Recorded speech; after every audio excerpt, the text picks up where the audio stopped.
Мамлекет башчысы Алмазбек Атамбаевдин өлкөдөгү коомдук саясий кырдаалга байланышкан ачык пикирлери кызуу талкууга түштү. Анда мыйзам чыгаруучу орган болуп саналган парламенттин милдетин аткара албай, ушак айын бири-бирин кодулоо менен өтүп жаткан турмушу сын менен айтылды. Ачык айтайын, жогорку кеңеш барган сайын мыйзам чыгаруучу жайдан ушак чыгаруучу жайга айланып баратат. Мыйзам чыгаруучу жайдан ушак чыгаруучу жайга.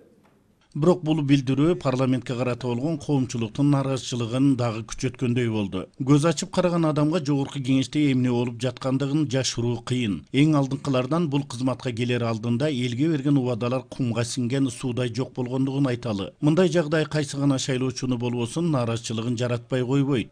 Элге берген кыдырып айткан убадалардын бирөөсүн дагы аткарышкан жок.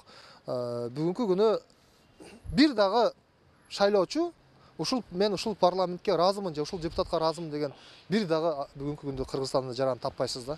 Парламенттеги эл өкүлдөрү бир жумада 5 күн иштеп, 2 жолу жалпы жыйынга чогулат. Бирок андагы көрүнүштөр да көңүл көтөрөт деп айтууга болбойт. Кайсы гана чоң маселе болбосун, жосунсуз жоруктар менен кайым айтышуулар мурдада болуп келгенде азыр да уланууда. Токтоткула.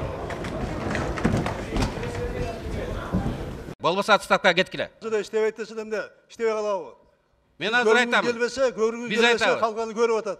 Мындан тышкары мыйзам долбоорлорду жазууда өз кызыкчылыктарын көздөгөндөрү да жок эместиги айтылып келет. Өз кызыкчылыгын колдошуп эле майрам кылып алышты. Орто 3-4 келишет, бирке кыйкырмыш болуп коюшат. Жардамчыларын жазганын айтмыш болуп коет. А башка күндөрү тойломой өз иштерин чечмей, өз проблемаларын чечмей.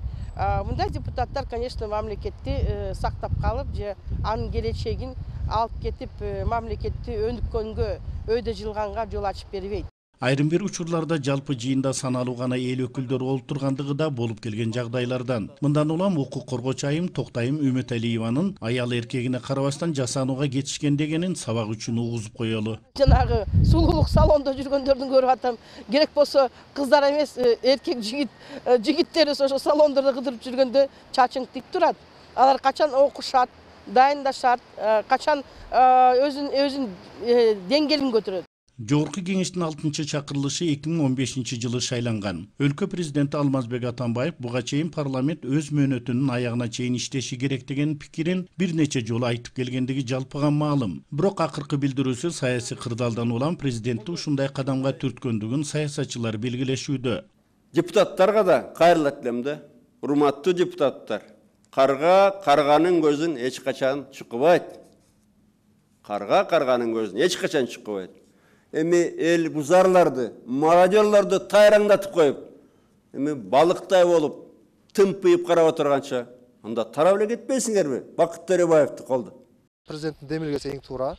Бул эми демилге деле болгон жок. Бул депутаттардын өздөрүнүн оозунан чыгып аткан бул демилге болуп атат. Добушту сатып алган киши эч качан эл үчүн иштеп бербейт.